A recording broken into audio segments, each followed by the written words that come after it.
영화를 통해 마음이 열리는 곳 뒷방 상영관입니다. 영화가 끝나면 우리는 뒷방에 모여 대화를 시작합니다. 나와 당신의 영화는 우리의 대화를 통해 새롭게 살아납니다. 영화를 통해 마음이 열리는 곳 비밀스러운 뒷방으로 여러분을 초대합니다. 안녕하세요. 저는 뒷방 상영관의 라임이고요. 저는 줄라이입니다. 안녕하십니까? 또 둘이 하게 되었네요. 네, 이제 놀랍지 않고 아주 편안합니다. 마치 오래된 친구와 함께 가는 여행처럼. 네, 저희가 이번에 하게 된 영화는요, 278번째 영화, 빈 벤더스 감독, 제가 사랑하는 빈 벤더스 감독님의 퍼펙트 데이즈라는 작품인데요. 영화에 대한 얘기를 하기 전에 먼저 요즘 줄라이를 기쁘게 하는 것은 무엇인가에 대한 이야기를 먼저 들어보려고 합니다. 이번 영화의 주제와도 닿아 있는 이야기. 저는 영화 포스터 모으는 걸 되게 좋아하는데요. 원래 물건이 늘어나는 걸 별로 안 좋아하거든요. 근데 종이는 진짜 얇잖아요. 그래서 소장하기에 좀 부담이 없고 어딘가에 붙여놓고 계속 그걸 바라보면 너무 기분이 좋아져서 좋아하는데 이번에도 그래서 이 영화 포스터를 주는 극장을 찾아가서 영화를 봤어요. 근데 이거 원래 쿠키도 있다면서요, 영화에? 꼬물애비? 몰라요. 저 왜냐면 안 봤어? 모르고 진짜? 그 포스터를 받아야 한다는 생각에만 가득 차가지고 일찍 나왔구나. 끝나자마자 완전 달려 나온 거예요. 왜냐면 그 선착순이었거든요. 그렇구나. 그래서 포스터를 받아서 너무 기뻤는데 뒤늦게 쿠키가 있었다는 걸 알게 된 거예요. 그렇구나. 그래서 나중에 한 번 더 보지 뭐 이렇게 생각했는데 어쨌든 저는 그래서 그 포스터 버전이 여러 개가 있는데 저는 칸 영화제 버전에 되게 약간 까맣고 너무 그 좋아. 주인공이 왼쪽 아래에서 혼자 이렇게 그 작은 불빛에 기대서 책을 보고 있는 그 장면의 포스터인데 거기에 오른쪽에 그 주연 배우님의 사인까지 이렇게 그려져 있는 포스터를 이번에 받았어요. 그래서 그거를 방에 붙여놓고 보면서 엄청 행복해하고 있는데 제가 그걸 볼 때마다 내가 불행하다고 느낄 때 저걸 보면서 약간 퍼펙트 데이즈적 사고를 해야지? 라고 생각을 했어요. 근데 최근에 제가 논문을 쓰다가 노트북이 망가져서 잠깐 멘탈이 나간 적이 있었거든요. 진짜 막 울면서 막 어떡해. 너무 불행하다. 막 페토슨이네, 페토슨. 이걸 어떻게 하지? 막 이러고 있는데 다음날 아침에 밝아지고 나서 그 포스터가 다시 눈에 보인 거예요. 어떡해. 근데 딱 드는 생각이 어젯밤에 너무 어두워서 저 포스터가 안 보여서 내가 퍼펙트 데이즈적 사고를 하지 못했다. 그런 생각이 들더라고요. 그래서 이제 밤에도 그 포스터가 잘 보이는 쪽에 조명을 바꿔놓으려고. 너무 좋다. 라임은 저는 그거 들으면서 되게 비슷한 생각을 했는데, 사실 제가 요새 날씨도 너무 덥고 그래가지고 약간 화병 걸리기 직전, 돌아가시기 직전이거든요.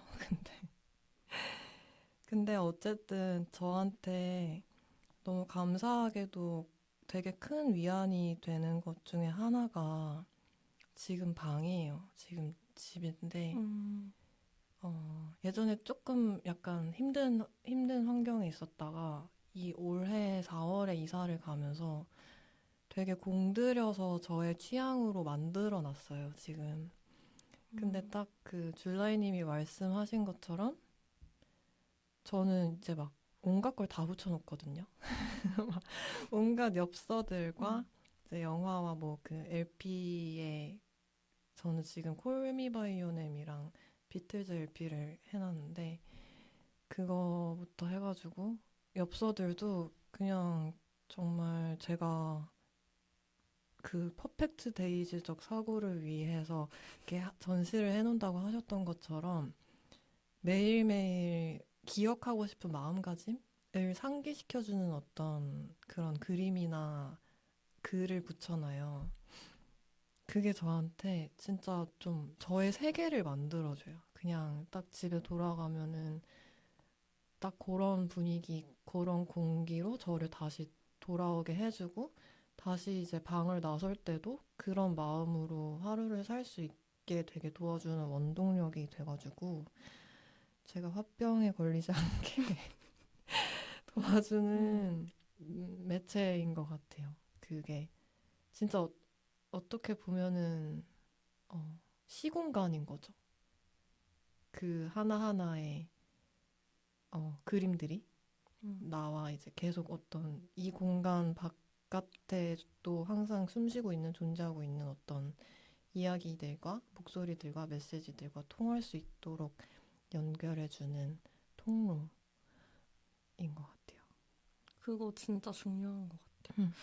예전 어떤 방송에서 라임이 식물을 샀다는 맞아요. 걸 들은 것 같거든요. 맞아요. 잘 있나요? 그래서 제가 이번에 이 영화를 보면서 저 사람 완전 난데? 이런 생각을 하면서 왜냐면 딱 그 루틴이 있잖아요. 아침에 일어나서 뭐 하고 딱 그리고 심지어 문 나가기 직전에도 이거 딱 순서대로 챙겨가지고 나가고 그리고 저는 거기서도 되게 기쁜 디테일을 발견했었는데 손목시계는 왜 안 가져나가지? 했었는데 주말에만 껴. 그거 발견해서 저 너무 기뻤거든요. 그래 주말의 시간 약간 이러면서 근데 이 얘기 왜 했지? 그래서 아침마다 식물에 물을 주잖아요. 저 오늘도 그렇게 하고 왔거든요. 그게 주는 어떤 기쁨. 맞아요. 잘 살고 있답니다. 매일 사랑한다고 얘기해요. 진짜요? 네. 제 방의 식물들한테 좀 미안해지는데 저도 진짜 똑같은 포인트에서 나잖아 했거든요. 그렇구나. 같이 영화를 보던 연인도 또 그런 장면들이 나올 때 자꾸 저를 보면서 웃는 거예요. 다 아니까. 너무 좋다. 저도 그래서 식물을 가꾸는 게 저는 제가 아닌 다른 존재를 돌봐본 적이 없더라고요. 생각해보니까. 저는 반려동물도 안 키워봤거든요. 근데 동물까지는 제가 좀 약간 뭔가 감당이 안 될 것 같아서 그냥 제가 저를 돌보기에도 굉장히 바쁘기 때문에 동물까지는 제가 감당이 안 될 것 같은데 식물도 근데 요즘은 애착이 많이 생겨서 맞아. 막 잎이 떨어지면 심장이 막 쿵 하고 그렇긴 하거든요.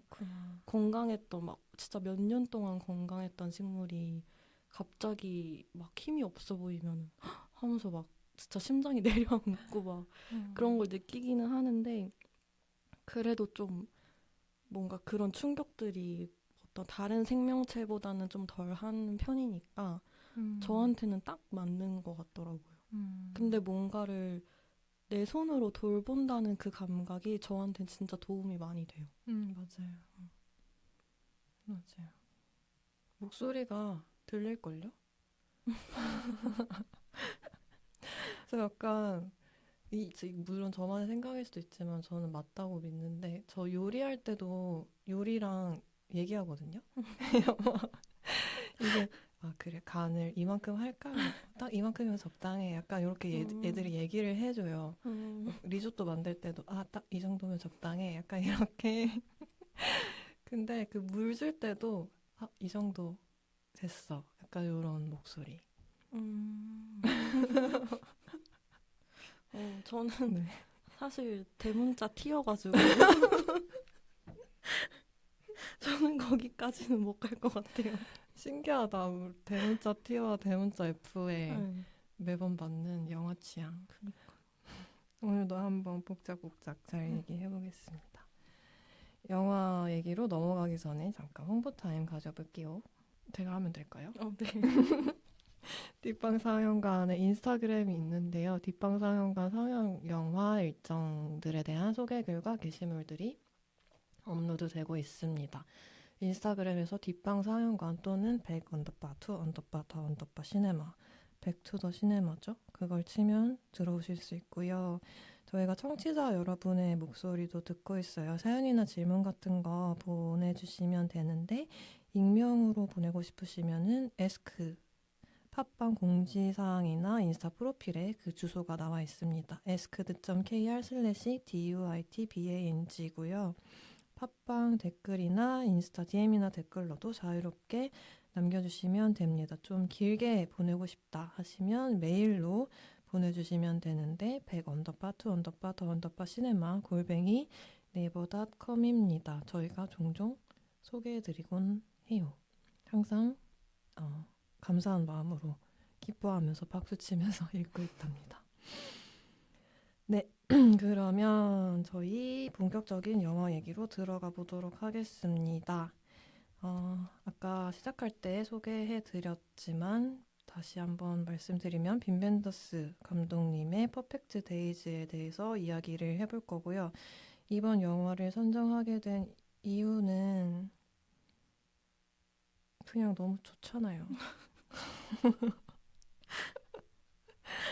너무 좋았고요. 저는 진짜 저는 항상 이제 정말 좋은 이야기, 정말 좋은 영화, 정말 좋은 노래, 정말 좋은 책에 대한 갈증을 안고 살거든요. 그게 매번 충족이 되는데 근데 또 항상 목말라요. 어떤 건지 아시죠? 그래서 근데 가장 최근에 저의 그런 갈급함을 너무도 충만하게 채워준 영화 중에 하나였고요. 감사하게도 이번 회의 때 줄라이 씨가 먼저 얘기를 꺼내줘가지고 제가 그때 저 심지어 외국에 있었는데 그거 보자마자 공항에서 막 짐 맡기고 있었거든요. 근데 그거 중에 저요. 전 퍼펙트 데이지요. 하면서 손을 들었던 그런 힘이 있는 영화고요. 저한테는. 줄라이 씨는 어떤 마음으로 이 영화를 추천하셨는지. 일단 이거 얘기하자마자 라임이 물 걸 알고 있었고요. 그래서 최소 2명으로 방송하겠다. 이게 떨어지진 않겠다. 이 영화가. 그런 확신이 있었고요. 저는 저희 아버지의 최애 영화가 빈 벤더스 감독의 베를린 천사의 시예요. 진짜 너무 극찬을 너무 오랫동안 들었어서 아버지랑 술 한잔 하고 싶네요. 그래서 막 너무 충격을 받았었다는 거예요. 그 영화를 처음 보고. 아마 저희 아빠는 영화 개봉하고 뭔가 그 시차가 별로 안 났었겠죠? 그래서 그쵸. 너무 충격을 많이 받았대요. 근데 저는 그래서 저도 그만큼 너무 많은 기대를 갖고 그렇구나. 영화를 봤더니 저는 그 정도는 사실 아니었던 거예요. 근데 그래도 저한테 저 아빠가 뭔가 시네필 선배 같은 사람이거든요. 그래서 저한테 뭔가 빈 벤더스 감독의 신작이다 하면 지나칠 수 없게 되는 게 있어요. 근데 거기에다가 제가 그 큐어를 너무 인상 깊게 영화를 봤는데 거기 주연이 이번 영화에도 주연을 맡은 야쿠조 코지라는 네. 배우거든요. 네. 근데 큐어에서도 진짜 연기가 너무너무 놀라웠어서 좀 원래 저는 국적이 다른 감독과 배우가 만났다 할 때 별로 기대가 안 되고 걱정이 항상 그쵸, 앞서거든요. 근데 빈 벤더스는 워낙 막 뭐 하나에 천착하는 거 되게 잘하는 사람이잖아요. 막 다큐도 그런 식으로 찍고 그래서 뭐 일본 대충 이런 느낌이겠지 막 이렇게 날림으로 찍은 게 아니라 진짜 제대로 알고 찍었을 것 같은 거예요. 이 배우의 장점과 일본의 어떤 특유의 분위기와 이런 것들. 그래서 감독과 배우에 대한 믿음으로 영화를 봤던 것 같고 보기 전에 회의에서 하자고 얘기를 했어요. 그렇구나. 보기도 전에 하다니 네. 굉장히 용기가 저는 요새는 잘 내지 못하는 용기인데요. 방금 말씀해 주셔서 생각이 났는데 저희 그 뒷방에 댓글로 남겨주셨던 것들 중에 이 영화에 대한 얘기가 있었거든요. 기억하시나요? 저 이번에 가을 햇사님의 유료 후원을 보고 아. 너무 큰 충격과 감사함을 느껴서 그 전에 다른 것들 사실 좀 잊었어요. 찾으셨어요? 네. 음. 지금 가장 보고 싶은 영화라고 하시면서 일본에 오래 살았던 친구분께서 이 영화를 보시고 나서 일본 생활 문화 같은 것들을 잘 이해하고 있는 것 같다라는 후기를 들으셨다고 댓글을 남겨주셨었네요. 맞아요. 저도 물론 제가 일본에서 오래 생활을 한 건 아니지만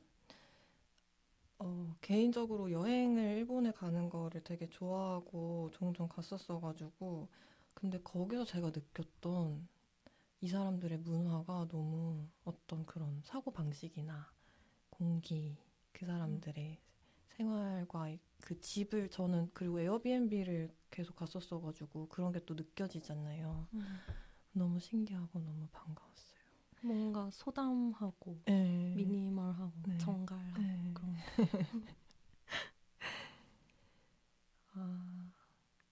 네. 그래서 좀 영화에 대한 감상을 나누기 전에 저희가 트리비아를 몇 가지를 이야기를 나누고 싶은데요. 방금 말씀드렸던 것처럼 줄라이가 말씀해 주셨던 것처럼 빈 벤더스 감독이 굉장히 진심으로 무언가를 좋아하시는 분인데 특히 그 드라이브 하는 것과 일본과 훌륭한 음악을 아주 좋아한다고 하십니다. 근데 그 세 가지가 이 영화에 아주 잘 담겨 있죠. 그리고 이 영화와 관련된 숫자들이 굉장히 짧아요. 12일 동안에 이 주인공의 이야기를 다루고 있는데 무려 17일 만에 촬영을 다 끝냈고요. 이 각본을 쓰는 데는 3주밖에 안 걸렸다고 하네요. 근데 또 이 각본을 쓰게 된 배경이 되게 재밌는데 이게 이제 화장실 청소부에 대한 얘기잖아요. 근데 여기 나오는 화장실들이 2020년 여름 하계 올림픽을 위해서 이제 도쿄에서 만들어졌던 화장실인데 코로나 때문에 그게 미뤄지면서 근데 그래도 이 화장실에 대해서 좀 국제적으로 알릴 수 있는 방법이 있었으면 좋겠다. 왜 화장실을 알리고 싶었는지는 잘 모르겠지만 그래서 막 영화 제작자들이랑 광고 만드는 사람들이랑 이런 사람들한테 막 연락을 했대요. 근데 그러다가 이제 연락이 닿은 게 빈 벤더스 감독이었고 그래서 다큐멘터리를 만들어 달라고 처음에는 얘기가 됐었는데 감독님은 장편 영화로 만들기로 결심을 하신 거죠. 그리고 이게 도쿄에서 그 오즈 야스지로 감독님의 꽁치의 맛이라는 그분의 마지막 영화가 만들어진 지 60년 만에 만들어진 작품인데 그 영화와 이 영화의 주인공 이름이 같습니다. 그게 우연이 아니라고 감독님이 말씀하셨고 실제로 감독님이 오즈 야스지로의 대단한 팬으로 알려져 있고요. 그 다큐멘터리도 찍었다고 아까 줄라이님이 말씀을 해주셨는데 그리고 카메오로도 출연을 하셨는데 혹시 감독님을 아시는 분들이라면 눈치를 채셨을지 모르겠지만 저는 사실 좋아하면서도 몰랐거든요. 어디 나오는지 아시나요? 아니요? 예측해보세요. 사람이 막 나오는 장면이 많지 않잖아요. 많구나. 그 운전하고 가다가 네. 횡단보도 어디서 계속 멈춰서 보잖아요. 혹시 거기 나왔나요? 아닙니다. 한 번 더 기회를 드릴게요. 아니면 유독 외국인들이 많은 공원 화장실이 있었거든요. 거기 있었나? 땡. 아니에요? 네. 어디예요?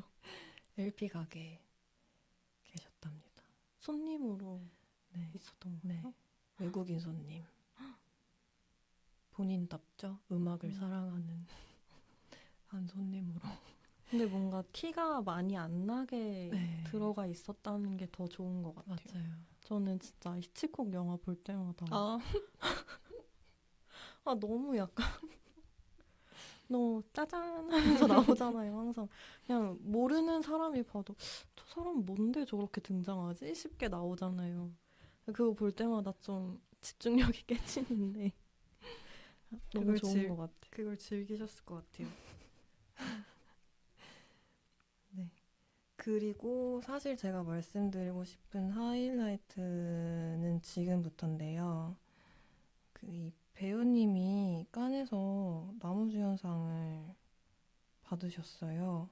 근데 이 인터뷰에서 정말 다큐멘터리처럼 거의 시험 없이 실전만 반복해서 찍었기 때문에 마치 그곳에서 진짜 생활을 하는 것 같은 촬영이었고 다시는 찾아오지 않는 지금의 이 순간순간을 소중히 살겠다는 생각으로 연기를 했다고 말씀을 하셨고요.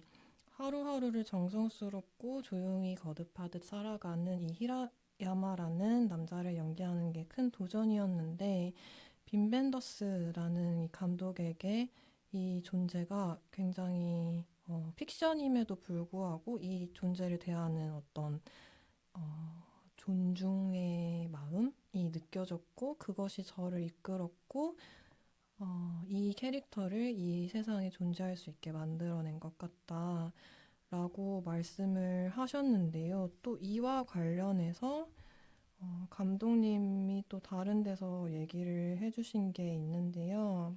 이 히라야마라는 주인공 인물의 뒷 배경 이야기를 사실 보는 관객들은 잘 모르잖아요. 그냥 어떤 일어나는 일련의 사건들을 통해서 유추를 할 뿐이지.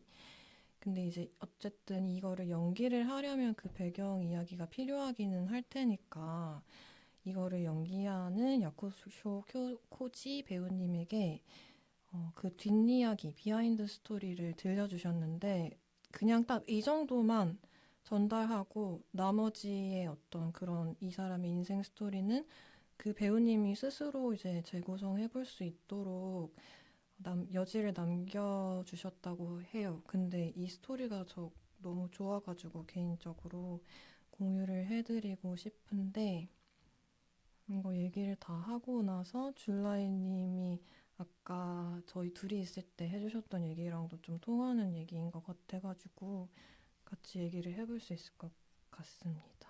이 배우님에게 전해주신 이야기가 어떤 이야기였냐면은 이 사람이 사실은 비즈니스맨이었고 굉장히 부자였는데 또 굉장히 불행했대요.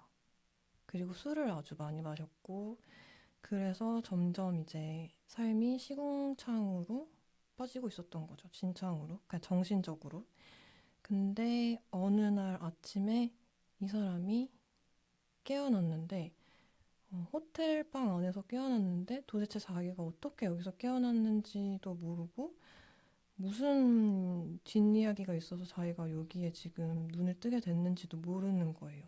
그 순간 이 남자가 생각하기를 내 인생 망했구나.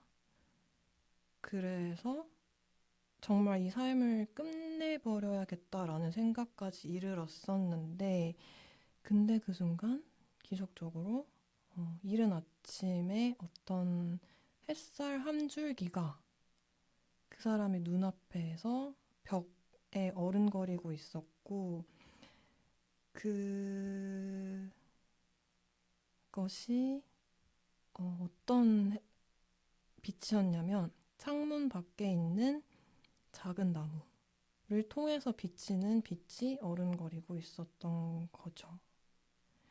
이 햇살과 나뭇잎들 사이에 작은 조화가 이루어낸 그 빛과 그림자가 움직이는 춤을 보고 이 남자가 그 모습을 보고 그거를 응시하다가 울기 시작합니다. 왜냐하면 그렇게 아름다운 것을 이전에 한 번도 본 적이 없거든요.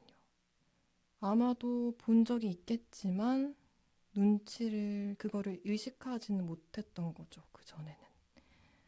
그래서 아마도 지금 이 순간이 그의 어떤 존재론적 회의, 존재론적 위기에 어떤 하나의 답이 될 수 있겠다고 깨닫고 나서 결심을 합니다. 어떤 사람이 되기로 결심을 하냐면 바로 이런 것들을 인식할 수 있는, 눈치챌 수 있는 사람이 되기로 결심을 하죠.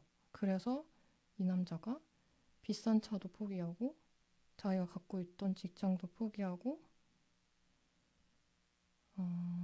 결국에는 화장실 청소부가 되기로 하는 겁니다. 근데 그 이유가 뭐냐면 화장실들이 그런 작은 공원들 근처에 있기 때문이었던 거죠. 그것이 비하인드 스토리입니다. 흥미롭지 않나요? 뭔가 작은 책 한 권을 약간 구현해 주신 것 같은. 지금 이 영어로 적힌 거를 제가 막 직역하면서 읽느라고 버벅 거렸는데 그리고 읽다 보니까 약간 뭔가 떨려가지고 근데 어쨌든 이 이야기를 너무 공유해드리고 싶었는데 아까 줄라이 씨가 소울의 그 딱 장면에 대한 얘기를 해주셨었거든요. 어떤 장면이었죠? 소울에서 그 21인가요? 22? 아, 기억 안 나요. 아무튼 그 태어나지 않고 이제 그 버티고 있던 그 영혼이 주인공 몸속에 들어가서 지구에 떨어져서 지구에 있는 것들을 막 처음으로 감각하면서 느끼는 그런 장면들이 있는데 그 중에서 이제 그러니까 그 친구는 왜 태어나야 되는지 모르겠다. 태어나고 싶지 않다. 이렇게 생각하던 친구잖아요. 근데 어느 순간 그 햇살이 이렇게 내리쬐고 나뭇잎이 이렇게 바람을 받으면서 이렇게 떨어지는 장면을 보면서 그걸 정말 처음 보는 존재니까 너무 신기해하고 막 아름다워하고 황홀해하는 그 장면이 있는데 그거를 이제 원래 그 몸의 주인이지만 지금은 고양이 몸에 들어가 있는 그 남자 주인공이 그 모습을 보면서 약간 아, 그치. 저게 되게 아름다운 거였지. 이거를 뭔가 깨닫는 것 같은 장면이 있는데, 저도 극장에서 그 장면을 보면서 완전 울었었거든요. 그게, 그 주인공이 그 비하인드 이야기에서 느꼈던 것처럼, 저는 뭐 사실 그렇게 대단한 비즈니스맨의 생활을 해본 적은 없지만, 뭔가 이렇게 인생의 우여곡절을 막 이렇게 겪고 난 다음에 갑자기 그거를 확 깨달은 순간이 저도 있었거든요. 그러고 나서 저도 그때부터 식물을 엄청 방에서 막 키우기 시작하고 어딘가 밖에 나가서 일을 할 때도 항상 공원이 어디 있는지부터 찾아보고 점심시간에 막 무조건 밥을 먹고 바로 그 공원에 가서 막 하염없이 몇 바퀴 돌고 앉아있고 하다가 오고 막 이런 시간을 가졌던 적이 있는데 그래서 소울을 볼 때도 그 장면에서 너무 뭔지 알 것 같아서 맞아요. 눈물이 막 났었는데 맞아요. 이번 영화에서도 그걸 보면서 혹시 소울의 영향을 받았나? 그런 생각을 하다가도 아니야, 이거는 그냥 내가 그랬던 것처럼 감독도 그런 순간이 있었을 거야 라는 생각이 들더라고요. 이게 사실은 그 줄라이님이 못 보신 쿠키와도 연관이 되어 있는데요. 말씀을 드릴까요? 네. 그게 쿠키에 나오는 단어가 꼬무레비라는 일본 단어인데요. 그 뜻이 뭐냐면 그냥 그거예요. 나뭇잎 사이로 비치는 햇살. 근데 그거는 단 한 번뿐 그 순간에만 존재하는 어떤 그런 감각에 대한 단어입니다. 그 단어가 실제로 네. 있어요? 네. 우리나라에도 있을까요? 그런 말이? 현존? 너무 철학적이야. 갑자기 깬다. 근데 저도 이제 소울 진짜 좋아하는데 저도 정말 그 장면에서 또 그랬고 이번 영화를 통해서도 그렇고 음, 어, 되게 삶을 내가 살아가는 이 하루를 더 아름답게 만들어주는 더 살만하게 그러니까 그냥 그러니까 막 생존하는 게 아니라 그냥 정말 살아있게 만들어주는 감각이잖아요, 그게. 그래서 근데 그거를 되게 정말 막 고통과 온갖 막 그런 정말 바보 같은 온갖 어리석은 짓을 다 저질러 놓고 되게 어렵게 그 깨달음을 얻어 놓고 또 종종 잊어버리고 잘 잊어버리고 살잖아요. 그 감각을. 그거를 다시 기억하게 해줘서 너무 고마웠고 그래서 그 날도 이 영화를 본 날도 저는 그 광화문에서 봤는데 보고서 이제 버스 타고 돌아가는 길에 세상이 너무 아름다워. 거리에 이제 걸어가는 사람들과 지나가는 차들과 이런.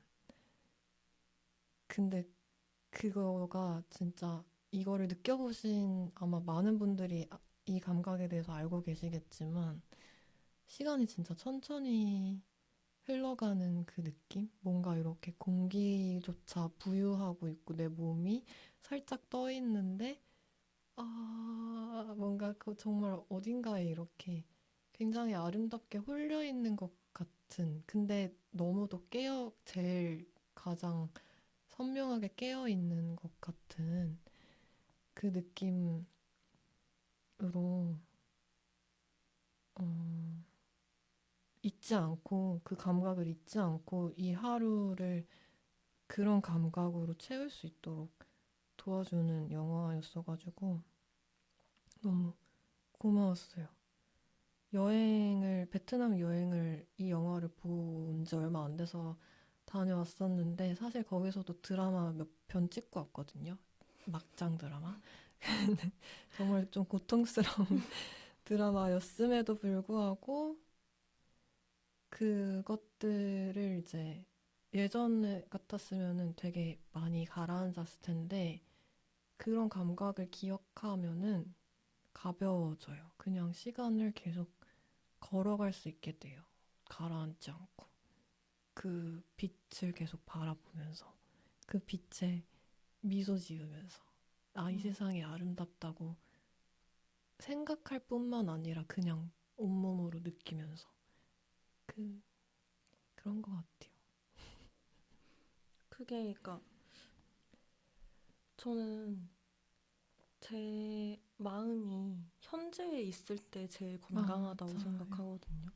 미래나 과거를 갈수록 너무 불안정해지고 걱정이 많아지고 그럴 수밖에 없는데 사실 그 제가 걱정하는 어떤 미래의 일도 막상 닥쳐오면 뭐 어떻게든 지나가게 되어 있단 말이에요. 그게 사실 올지 안 올지도 모르는 거고.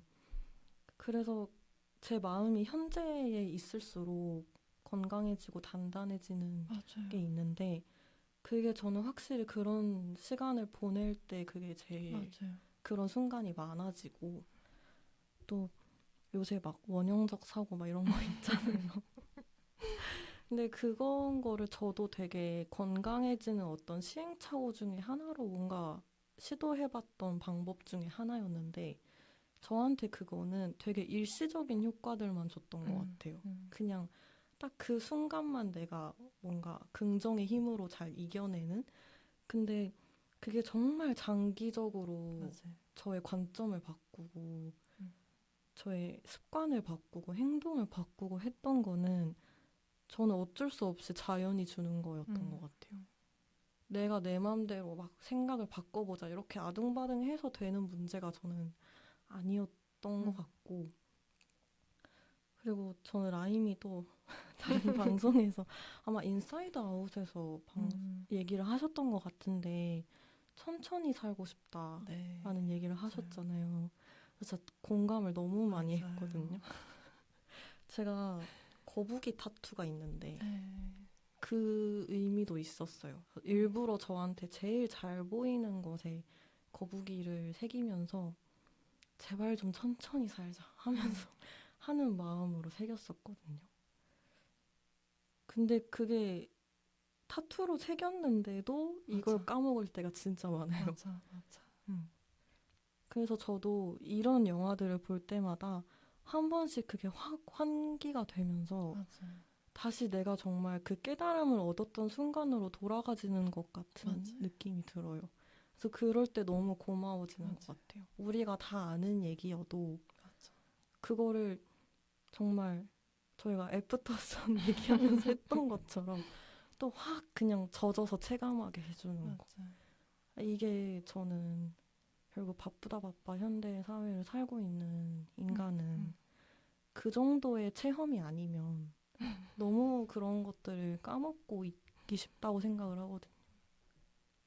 그래서 뭐 근데 이런 얘기들 그동안 좀 있지 않았나? 뭔가 다른 얘기는 아니지 않나? 예를 들어 뭐 패터슨 같은 영화도 있었으니까 이게 새로운 게 아니기 때문에 가치가 있나? 라는 뭔가 질문이 있을 수 있다고 생각하는데 저는 그런 점에서 근데 또 그 이전에 어떤 저희가 떠올릴 수 있는 영화들과는 다른 영화잖아요. 비슷한 이야기를 하고 있지만 또 전혀 다른 방식으로 저희한테 그런 경험을 주기 때문에 맞아요. 그래서 저는 이런 영화가 항상 필요하다고 맞아요. 생각하는 것 같아요. 맞아요. 패터슨도 개인적으로 너무 좋아하지만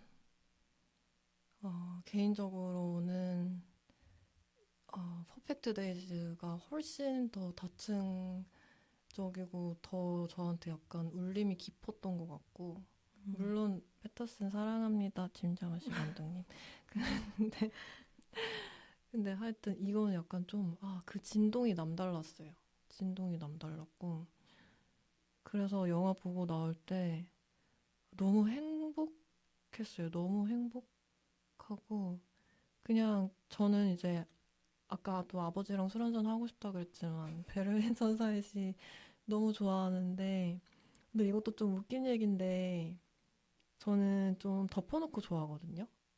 그래서 뭐 예를 들면은 그 루카 구아다니노 감독님의 영화를 제가 다 좋아하는 건 아니에요. 다 사랑하지는 못해요. 특정한 몇 개의 영화만 미친 듯이 사랑하는데 그 특정한 영화만 가지고도 내가 그 사람이 가진 어떤 모든 요소들을 다 받아들일 수 있는 건 아니어도 그냥 이 세계, 이 하나의 이야기 세계를 창조했다는 것만으로도 나한테는 그 사람의 모든 걸 다 사랑할 수 있는 게 준비되었달까? 너무 오만하죠.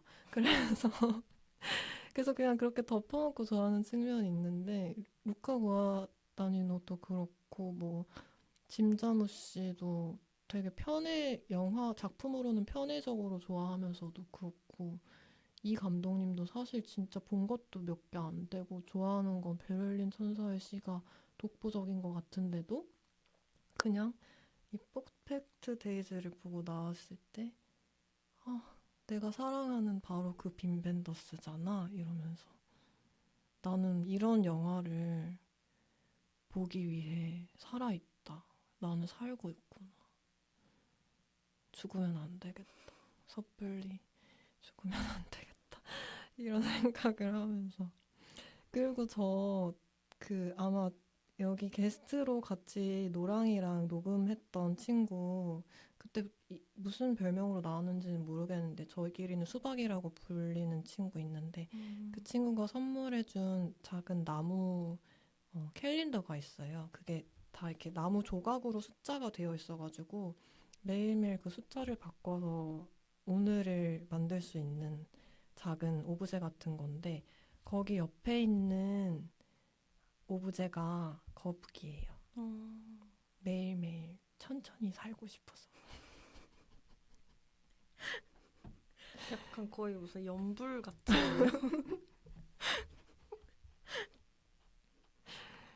그렇습니다.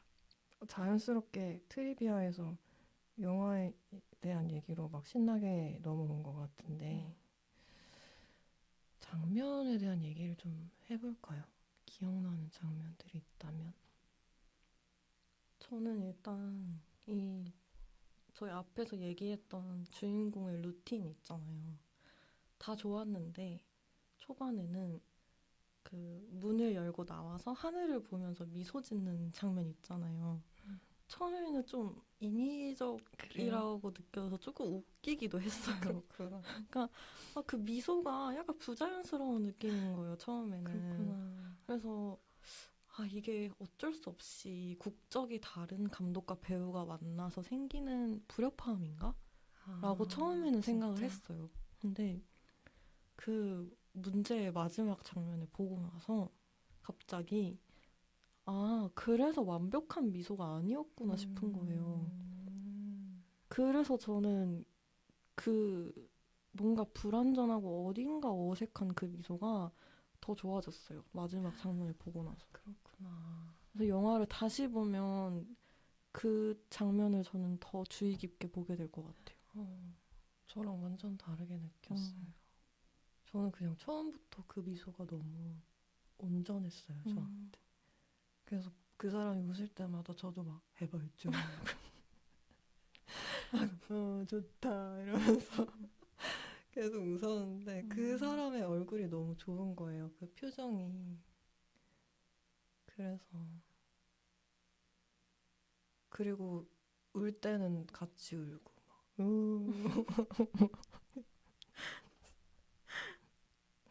그 마지막 장면에 대해 어떻게 생각해요? 왜냐면 같이 본 친구, 보진 않았지만 그 영화 보고서 너무 좋았다고 말해준 친구가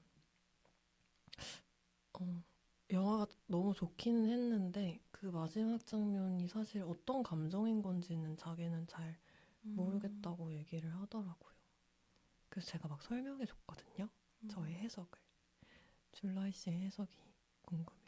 근데 그걸 모르겠다는 게 진짜 모르겠어서예요? 아니면 뭔가 본인이 해석한 거랑 다를 수 있어서 정말 모르겠대요. 진짜 모르겠다고? 그럴 수 있구나. 저는 그 마지막 장면이 진짜 충격적이었거든요. 너무 좋아서. 저는 예전에 그 와킨 피닉스 나오는 조커 있잖아요. 그 영화를 볼 때랑 그 다음에 악마를 보았다인가요? 이병헌 씨가 울면서 웃고 하는 장면이 나오는. 몰라요? 그런 거 못 봐요. 저는 그 두 장면이 그 두 영화의 되게 유명한 시그니처 같은 장면인데 그 장면들을 볼 때 뭔가 영화 미학적으로 훌륭하다는 건 알겠지만 약간 이입이 잘 안 되는, 공감이 잘 안 되는 장면들이었거든요. 그래서 저는 그 장면들을 그렇게 사랑하지 못했단 말이에요. 그 영화들 자체도 그렇고. 근데 이번 영화를 보면서 드디어 나도 사랑할 수 있는 울고 진짜. 웃는 씬이 나왔다라는 생각을 했던 것 같아요. 그래서 영화에 다 표현되지 않은 많은 텍스처들이 그걸로 그냥 저는 다 표현이 됐다고 생각을 했고 그렇죠. 그걸 뭔가 이렇게 구구절절 설명하지 않은 게 너무 좋았고요. 예를 들어서 맞아. 아까 비하인드에서 원래 술을 엄청 많이 마셨다고 했잖아요. 근데 잘 보면 주인공이 술을 잘 안 마시거든요, 영화에서. 그냥 항상 그 냉수를 마시잖아요. 얼음이 엄청 들어있는 냉수. 나 그게 하이볼인 줄 알았잖아. 그래서 패터슨이네 이러면서. 진짜요? 패터슨도 맨날 맥주 마시니까. 저는 그래서 술을 먹지 않는 그 설정도 너무 좋았거든요, 영화를 보면서. 근데 그런 그 많은 것들이 그 마지막 장면에서 정말 다 설명이 되고 다 이해가 되게 만든다고 생각을 했고 그 영화를 보고 집에 오는 길에 우연히 엄마랑 귀가 시간이 맞아서 엄마랑 같이 이제 차를 타고 집에 가면서 지금 내가 이런 영화를 봤는데 너무 좋다 하면서 엄마한테 막 설명을 했어요. 근데 그 마지막 장면을 설명하는 순간 엄마가 울었어요. 어떡해. 그래서 저는 더 약간 영화를 보지 않아도 얘기만 들어도 울 수 있게 만드는 정말 훌륭한 장면이다. 그 라고 영화를 생각했어요. 어머니한테 어떻게 설명해 줬는지 설명해 주시면 안 돼요? 진짜 그냥 진짜 간단하게 설명했어요. 그냥 뭐 이런 일을 하는 사람인데 마지막에 이렇게 운다. 뭐 삶의 소중함 같은 걸 되게 잘 감각하면서 하는 사람이다. 뭐 이런 식으로 되게 간단하게 얘기했어요. 뭐 조카가 놀러 오고 막 이런 얘기 진짜 하나도 안 했거든요. 뭐 동생이랑 뭔가 사연이 있는 것 같고 이런 얘기 하나도 안 했는데 그 얘기 딱 하자마자 엄마가 그냥 삶의 애환이 느껴지네 이러면서 훌쩍훌쩍 하더라고요. 어머니 대문자 예쁘세요? 그건 아닌 저의 T 성향이 엄마한테서 온 것 같아서 진짜요? 너무 그거는 신기하다. 아니긴 한데 근데 엄마랑 저랑 둘 다 감성적인 T 신기하네. 얘기는 해서 근데 저는 제가 T라서 더 그 장면을 좋아한다고 생각했거든요. 그래요? 그 장면이 없었으면 저는 이 영화를 조금 더 인위적이고 그냥 너무 진짜? 예쁘다라고 생각했을 것 같아요. 그렇구나. 왜냐면 그럴 수 사실은 있지. 포장된 게 되게 많잖아요. 그치. 실제 현실의 청소부의 삶이 그치. 그렇게 아름답기만 할 수는 없잖아요. 그렇지. 화장실도 더 더럽겠지. 그쵸. 너무 아름답고 깨끗한 화장실들만 나왔지만 실제로는 그렇지 않고 그리고 삶도 그렇지 않고 그렇지 않죠. 그리고 자세히는 모르지만 매일 같은 음식을 먹는 것처럼 보이는데 저녁마다 한 식당에 가서 같은 음식을 먹잖아요. 근데 그게 이 사람이 어떤 뭔가 반복적이고 일상적이고 소담한 것에 대한 가치를 아는 사람이라서 그럴 수도 있지만 사실 뭔가 벌이가 그렇게 크지 않기 때문에 그런 것일 수도 있잖아요. 그래서 저는 그런 점에서 그 계속 같은 음식을 먹는 것 같은데 굳이 그 음식을 먹는 장면을 보여주지 않는 것도 왜냐면 우리가 보자마자 물리겠다라는 생각을 할 거니까 일부러 그거는 안 보여준 거라고 생각을 하거든요. 그렇구나. 그래서 그런 점에서 이 영화가 좀 예쁘게 포장된 것들이 좀 많이 있다고 생각했어요. 그리고 너무 이게 깊게 가면 진짜 끝도 없는데 사실 일본은 아르바이트를 하면서도 생활이 가능한 국가잖아요. 저는 그런 생각까지 하면서 보는 T이기 때문에 그 마지막 장면에서 더 그래서 제가 무장 해제가 될 수 있었던 것 같아요. 그렇구나. 제가 전혀 생각해보지 않은 관점이에요. 아무리 그런 가치를 알고 자연이 곁에 있고 하더라도 인간의 삶이 정말 그렇게 건강하고 아름다운 순간이 그런 마음이 지속될 수 없다고 저는 생각을 하거든요. 없죠. 그래도 슬픔이 있고 분노가 있고 그런 것들이 있을 수밖에 없는데 그거를 짚고 넘어가 주는 것 같았어요. 라임은 그 장면을 친구한테 어떻게 설명했나요? 이거 약간 영혼과 하루 녹음할 때도 비슷한 얘기를 했던 것 같은데 그러니까 그냥 제가 삶을 그런 식으로 그런 태도로 살아가게 되었기 때문에 더 그렇게 보는 걸 수도 있는데 그러니까 어떻게 보면은 줄라이 씨가 말한 거랑 다 있는 맥락인데 인생은 아름답다. 그리고 그 다음에 또 인생은 아름답다. 이렇게 반복되는 어떤 시의 문장에 대한 얘기였는데 그게 그냥 정말 인생이 아름답기만 해서 그렇게 얘기를 하는 게 아니라 너무 고통스럽고 슬프고 아픈 것들을 다 겪고 나서야 겪고 나서야 그냥 그것이 한 몸인 채로 그럼에도 그렇기 때문에 그래서 아니면 그냥 그런 모든 그냥 그런 것들을 다 하고서라도 인생은 아름답다라고 얘기할 수 있는, 그래서 그렇게 얘기를 한 것 같다라는 해석이었는데, 되게 동화를 좋아하는데요. 정말로 아이처럼 순진무구했을 때는 아무것도 몰라서 아름다워 보이는 세상이 있잖아요. 방금 그 문장 되게 베를린 천사의 시 같아요. 거기서 인용하는 시 있잖아요. 뭐였지? 어린 아이일 때는 뭐 어땠다 아, 어땠다 아. 하는 그게 있는데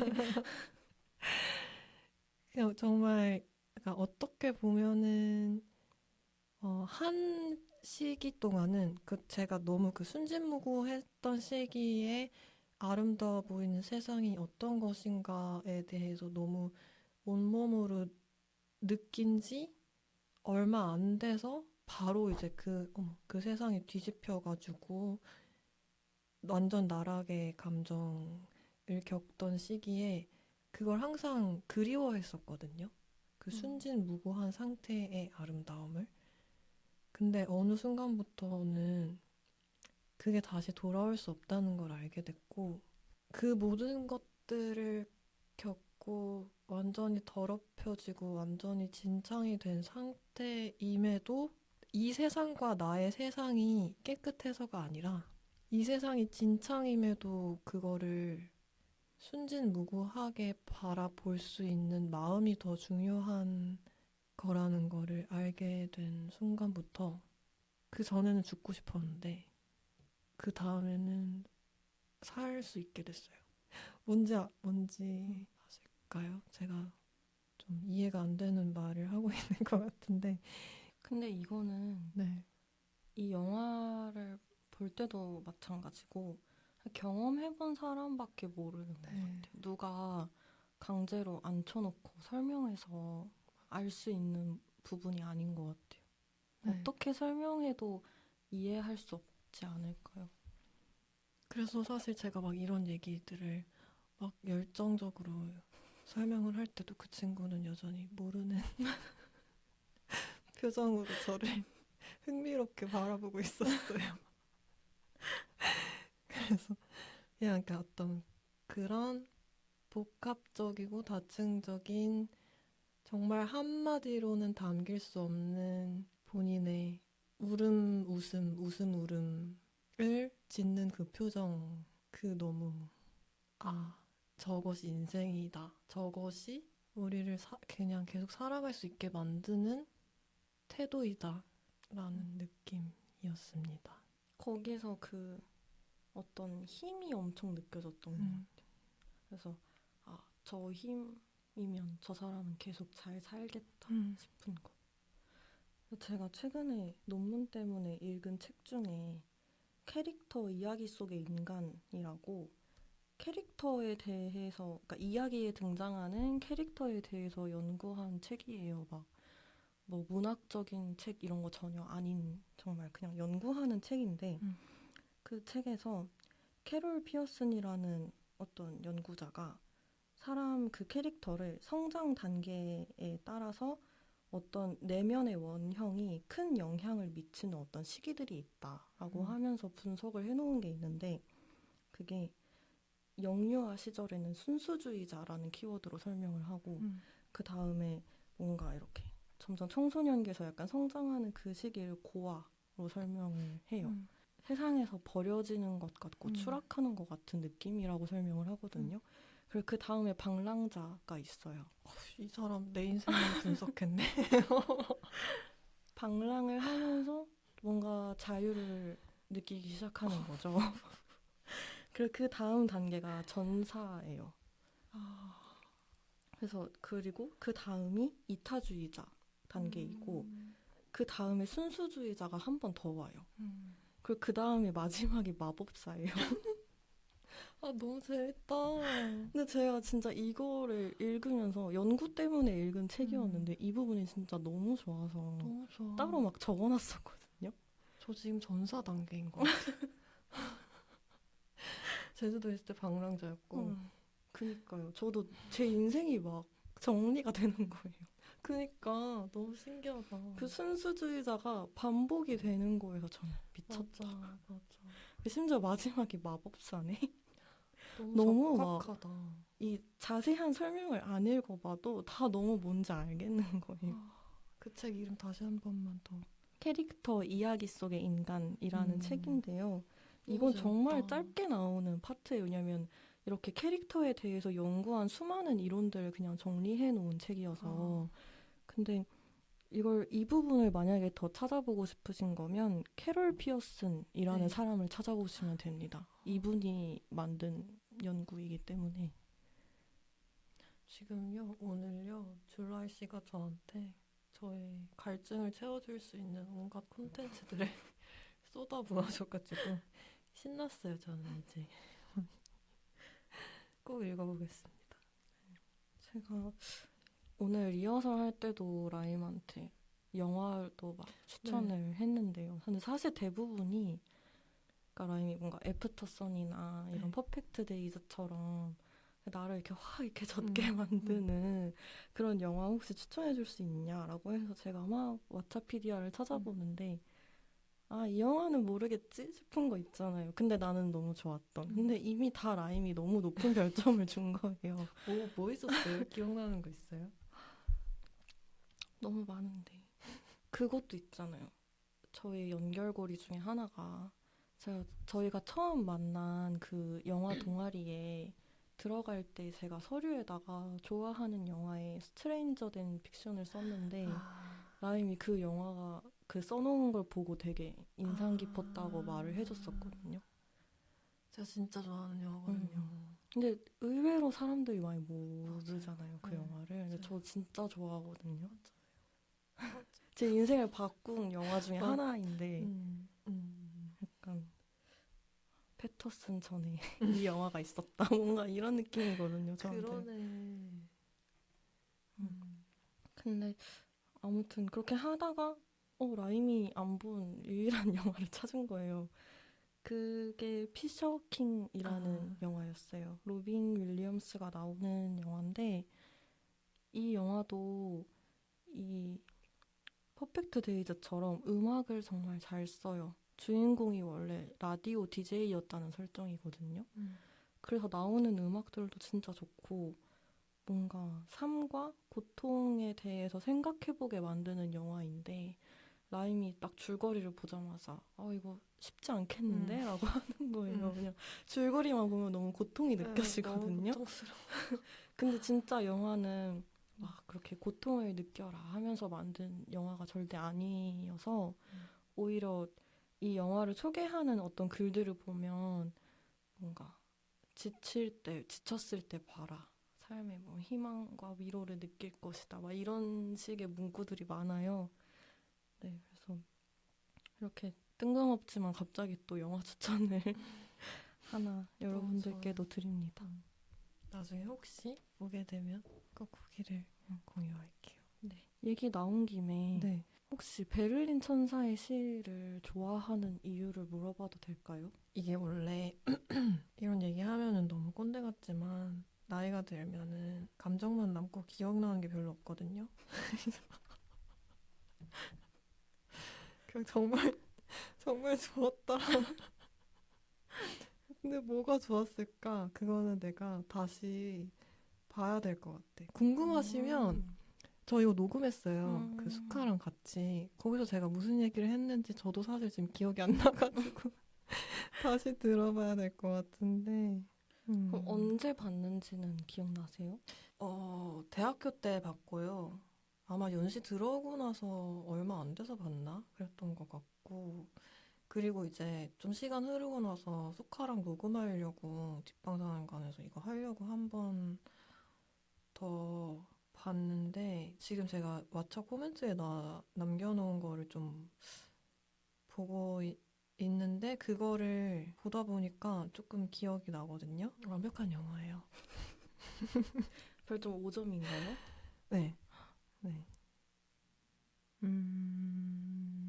여기서 그 천사들이 그냥 정말 뭐 시를 읽는 것처럼 던지는 질문들도 좋고요. 이 천사라는 존재가 제가 이 배우님도 좋아하는데 브루노 간츠? 네. 그러니까 어떻게 보면 되게 진부한 얘기지만 천사가 인간이 되었다. 인간이 되어서 사랑에 빠진다. 그러면서 마치 고양이가 햇살을 감각하듯이 죽음, 빵 아저씨가 죽음으로 나오는 영화 뭐였죠? 너무 잘생긴 영화. 아시죠? 조블랙의 사랑에서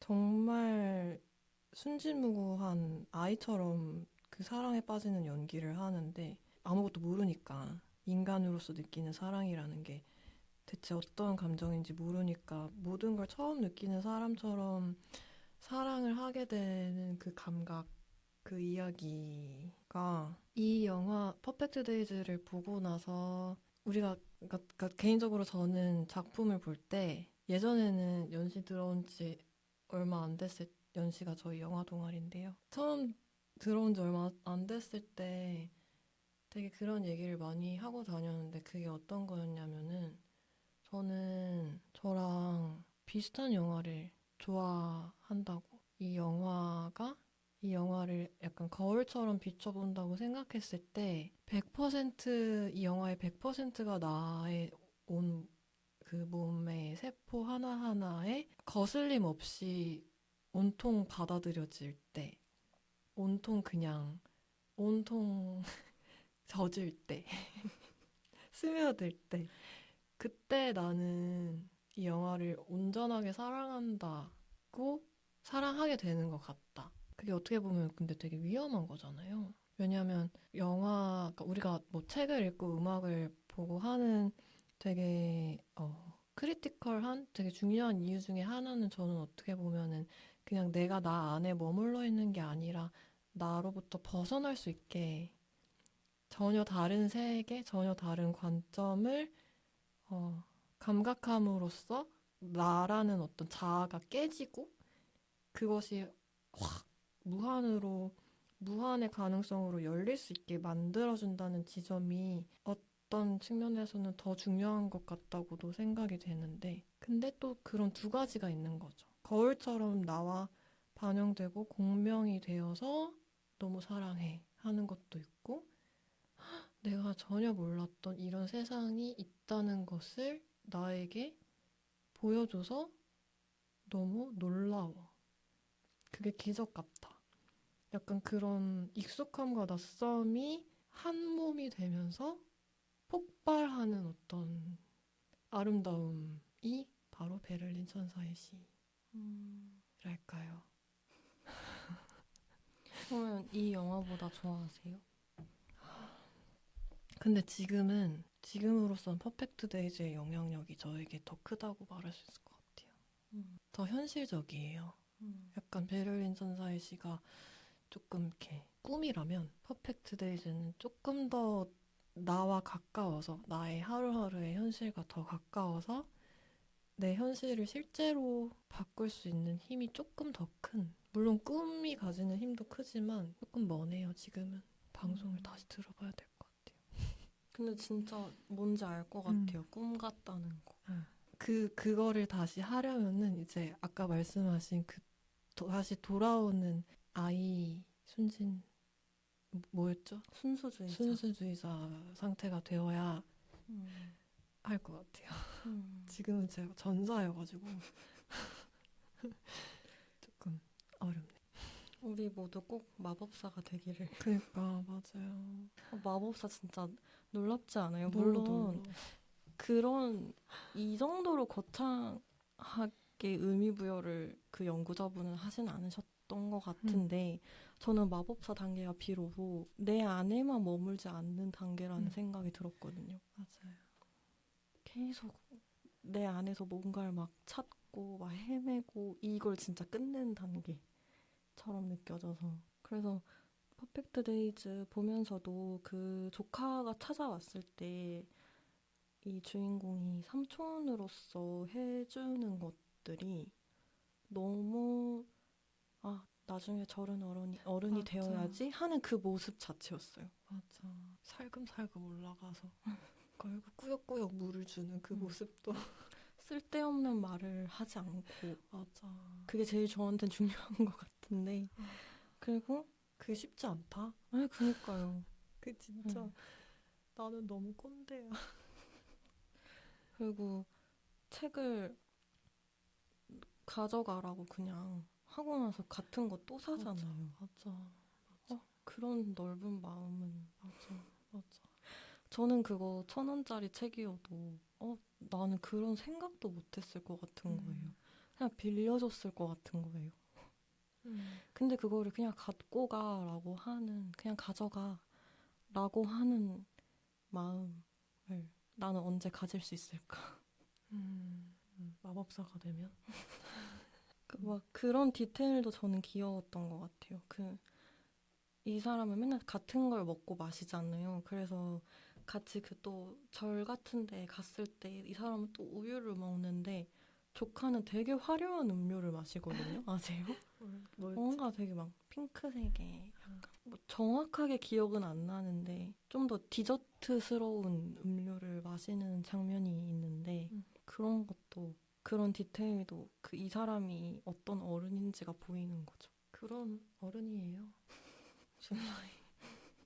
어떤 단계인 것 같아요? 본인이 느끼기에는 캐릭터 단계 중에서. 방랑자랑 전사를 왔다 갔다 하고 있는 것 같아요. 방랑이 끝났다고 생각했는데 아닌 것 같다라고 느껴질 때도 있어서 저한테 전사는 좀 더 어른의 느낌이에요. 좀 더 목표 지향적인 사람의 느낌이 있어요. 근데 저는 아직 그럴 힘이 없는 것 같아요. 잘 도망치거든요, 지금도. 끝이 있어요. 시작이 있고 그냥 살면 돼요. 헛소리를 하지 말아요. 그런 장면도 귀여웠어요. 동생이 딸 때문에 찾아와서 그 고급차에서 이렇게 딱 내려서 이렇게 서서 잠깐 쳐다보잖아요. 그래서 저는 그 장면 너무 일본스럽다고 생각했거든요.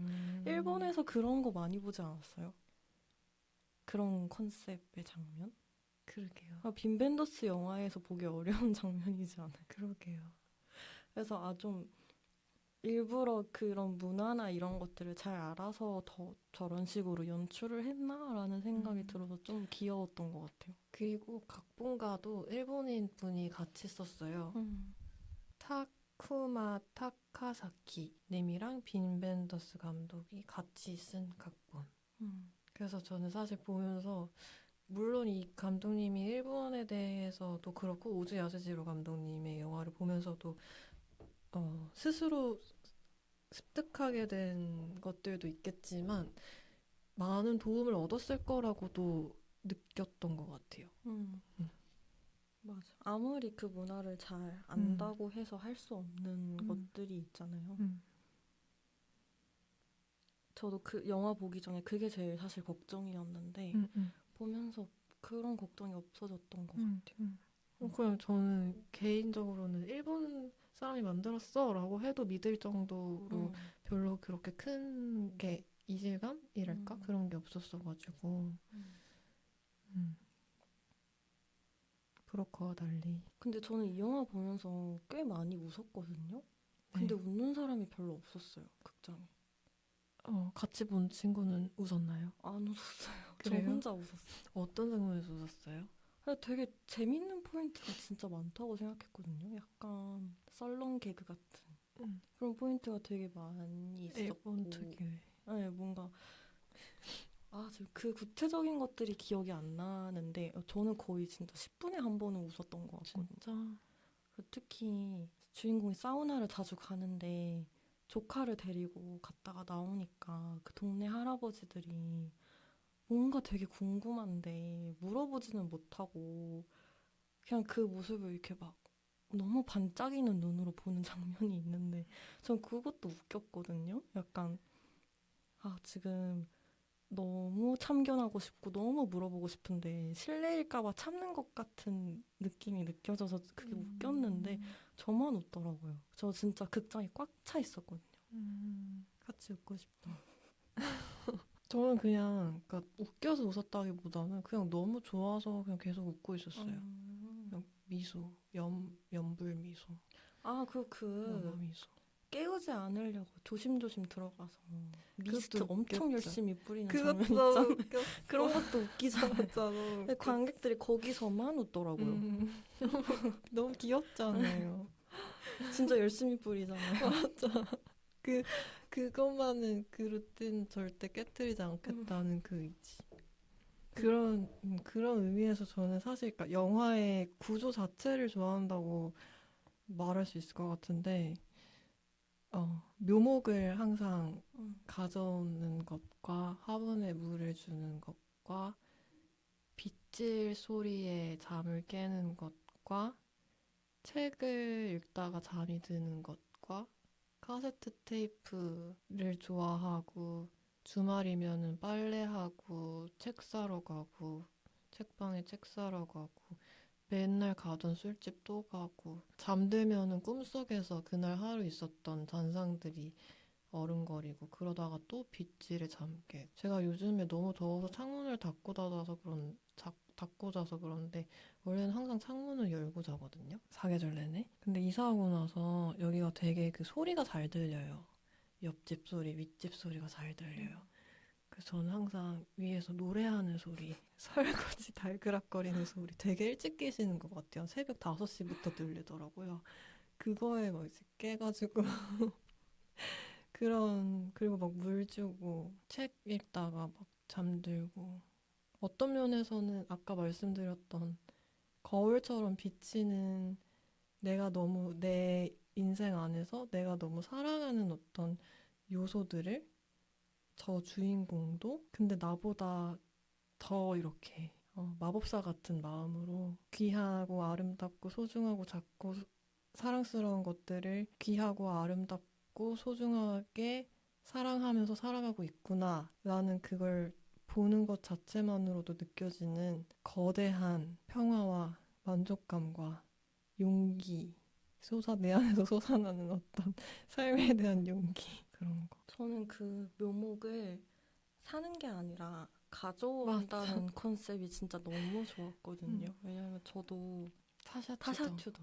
제가 타샤투더도 진짜 좋아하는데 타샤투더의 삶을 알게 되면서 제가 갖게 된 습관 중에 하나가 예전 같았으면 별 생각 없이 뭐가 필요해 하면 그냥 샀던 거를 사지 않고 내가 직접 뭔가 그거를 얻을 수 없나라고 한번 고민해보는 습관이 생겼거든요.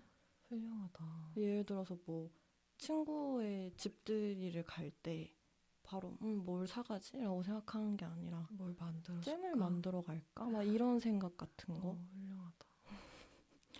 근데 그런 점에서 저도 약간 식물도 그냥 돈을 주고 사는 것보다 어디서 가져오는 걸 되게 좋아해요. 그래서 어떤 친구가 가지치기를 한 애를 가져온다던가 아니면 당근에서 누가 나눔을 하는 걸 가져온다던가 하는 걸 되게 좋아하는데 거기서도 스님인가? 아무튼 그 절 같은 곳을 운영하는 분께 허락을 구하고 가져가잖아요. 근데 그걸 보면은 그게 한두 번이 아니었던 것 같거든요. 맞아요. 나중에 처음에는 다양한 식물을 키우는 줄 알았는데 다 같은 식물인 거예요. 보니까. 그래서 계속 다 그런 식으로 가져온 것 같아요. 항상 들고 다니는 그 종이함도 있고. 근데 그거를 또 허락을 구하는 그 모습도 너무 좋았고요. 고개 한번 끄덕이면서 가져가세요 하는 그 모먼트도 너무 좋았고 그거를 사지 않고 그렇게 가져가서 막 설레는 마음으로 그 많은 어떤 화분으로 쓸 수 있는 되게 많은 그릇들 중에서 또 하나를 골라서 거기에 막 심으면서 되게 설레어하고 행복해 하잖아요. 거기서 진짜 약간 다 끝났다. 이 영화 진짜 좋다. 맞아. 라고 느꼈던 것 같아요. 저도 뭔가 그렇게 어떤 새로운 것을 구매하는 것보다 이미 있는 것을 새롭게 쓸 때 진짜 행복해지는 게 있거든요. 그런 제가 삶에서 이런 습관은 내가 좀 계속 잘 가져가고 싶다 하는 것들이 그 장면에 다 들어가 있었던 것 같아요. 수호신이네, 수호신. 방랑자가 아니라. 저는 그 묘목이랑 비슷한 맥락에서 사진, 항상 같은 사진 찍고 그 사진을 모아두는 그 상자와 그걸 살피고 고르는 그 루틴. 그냥 그것도 그냥 인생 자체인 것 같다. 그 사진이라는 게 우리 인생의 기억이고. 근데 어느 날은 또 그냥 그러니까 내던지고 막 이렇게 눕잖아요. 그것조차 너무 좋았어. 맞아. 저는 찢는 것도 너무 좋았어요. 맞아요. 왜냐면 음. 이 영화의 감성과 그 주인공의 성격상 왠지 잘 안 나온 사진도 보관할 것 같은 느낌이 들잖아요. 근데 그거를 진짜 미련 없이 확 찢어버리거든요. 속 시원하죠. 근데 거기서도 뭔가 내가 예상했던 거로만 흘러가지 않는다는 거에서 오는 기쁨도 있었고 결국 이 영화가 가지고 있는 되게 많은 맥락 중에 하나가 미니멀리즘에 대한 것도 있다고 생각을 하는데 그런 관점에서도 물론 그 사람이 모은 그 상자가 어마어마하기 때문에 정말 미니멀리즘이라고 보기는 어렵지만 또 쳐낼 건 쳐낼 줄 아는 것 그리고 그런 태도 같은 것들이 같이 일하는 그 동료 중에 조금 무례한 말을 많이 쏟아내는 동료가 있는데 그 사람이 막 뭐라고 얘기를 할 때 대답을 안 해버려요. 그 단호함이 너무 좋더라고요. 그 사진을 찍는 것처럼. 막 근데 그 사람한테 핀잔을 주진 않잖아요. 너는 왜 그런 말을 하니? 너는 왜 일을 그런 식으로 하니? 이렇게 안 하는데 그 침묵으로 충분히 다 표현을 한단 말이에요. 거기서도 너무 좋았던 것 같아요. 나도 가차 없음. 응, 나도 저래야 되는데. 꿋꿋할 수 있어요.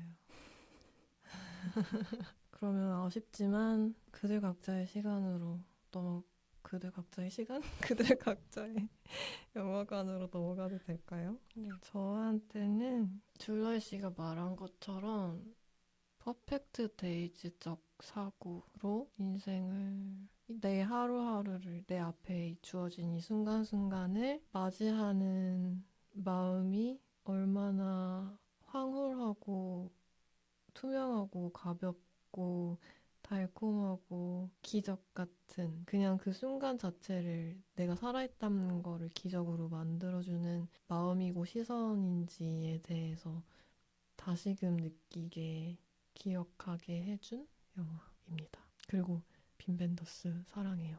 주인공이 그 오래된 카세트 테이프들을 들으면서 되게 행복해 하잖아요. 근데 또 그러면서 사실 그 동료의 여자친구가 그걸 훔쳐갔는데 그것도 모르거든요. 훔쳐간 걸 또 몰라요.